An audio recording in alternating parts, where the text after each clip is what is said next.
Hello everyone, MFPallytime here. Welcome to Dark Souls. This is not the beginning of a new playthrough, but I wanted to just jump back into the Asylum today to talk about Dark Souls Remastered. This is going to be coming to the Xbox One, PlayStation 4, PC, and the Nintendo Switch on May 25th of this year. There was a reveal trailer released. I'll link that down in the video description if you haven't seen it already. But this kind of took the community by storm.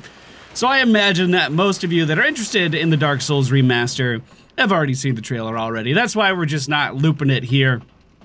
We're actually doing a little bit of gameplay instead. Now, Dark Souls is one of my favorite games. Whenever I'm asked, you know what my favorite games are, World of Warcraft is always towards the top of the list, and Dark Souls is always towards the top of the list. And those are kind of staples. I think that defines my gaming personality.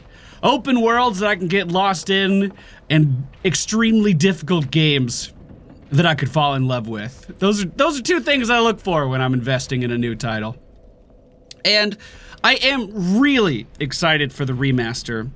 It doesn't seem like we're going to be getting any new additional content, so the areas that were a little rushed during development to release, to meet the release date, it doesn't seem like those are going to be refined anymore. Now, that may not be accurate, so if you've heard otherwise, by all means, please let me know down in the comments. But areas like around where the Bed of Chaos is, I don't think we're going to see any type of redesigns. There's just going to be a lot of dragon legs cut in half walking about for no good reason, just like there was in the release of the game.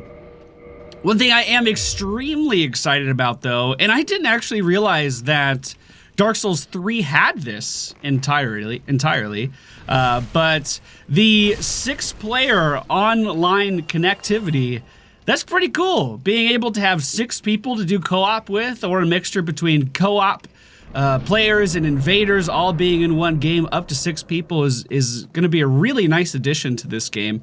A lot of you know that my channel didn't start with Dark Souls. It actually started with the World of Warcraft, more or less, but we did grow a pretty considerable following around Dark Souls. And one of the biggest issues that I always ran into if I was doing any type of cooperation-based activity was simply connecting to my friends that I was trying to play the game with.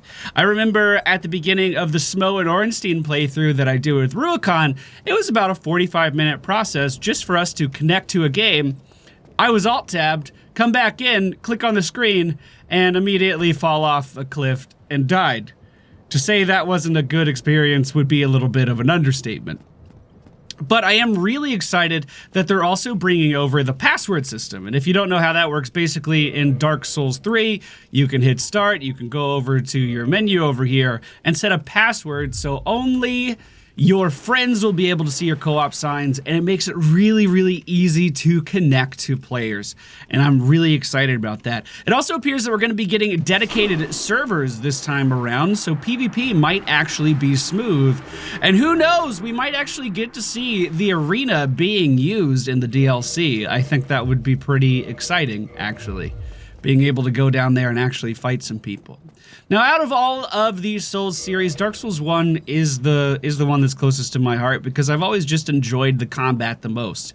It's the first game that I really sat down in the series with and learned the ins and outs of. But I want to set everyone's expectation because I know nostalgia is a hell of a drug. Nostalgia allows us to, or companies can use nostalgia to get us excited about things and really influence our buying practices quite a bit. But a lot of the fun for me, specifically in Dark Souls, was sitting down and learning the mechanics, finding a new boss for the first time, and really trying to break down what was going on. And that experience is not going to be there, even if the game looks brand new. That experience was something that I could only get my first time playing the game, which is why if this is your first time going into Dark Souls with the remaster, I highly recommend that you don't watch any Let's Plays. I highly recommend that you don't watch any speed runs, and you just take the game at your own pace and try to understand what's going on and figure things out around you. And not only does that make the boss encounters more exciting and much more rewarding when you actually defeat them, but it also gives you the opportunity to really understand how the world is connected. The Dark Souls level design is one of the best in the industry as far as I'm concerned, and it's really one of the big things that made me fall in love with the game.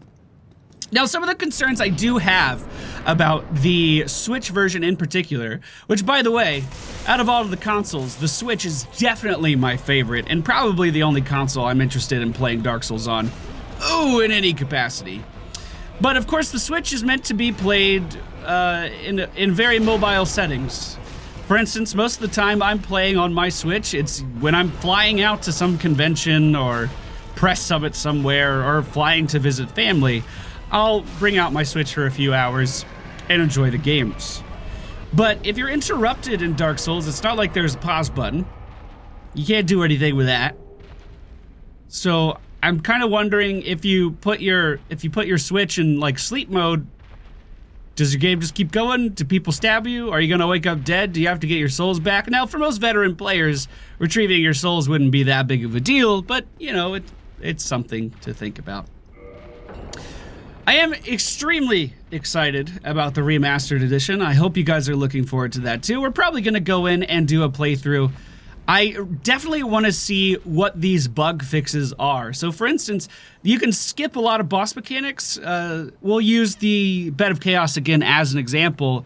If you complete one phase of the boss, you could leave the game and then come back into your game and be right back up at the top of the ramp, slide back down and do the other side of the Bed of Chaos.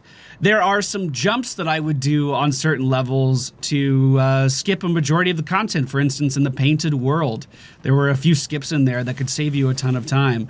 I'm wondering if those are the kinds of bug fixes that we're going to see being fixed, and that's mainly what I'm interested in seeing when the game comes out.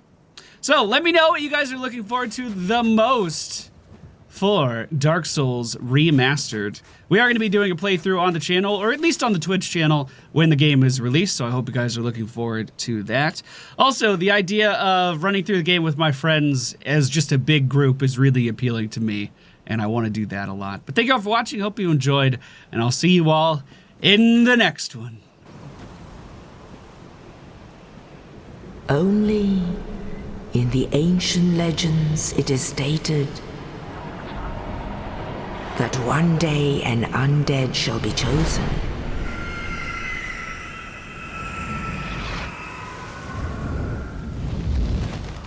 To leave the undead asylum in pilgrimage to the land of the ancient lords. Lordran.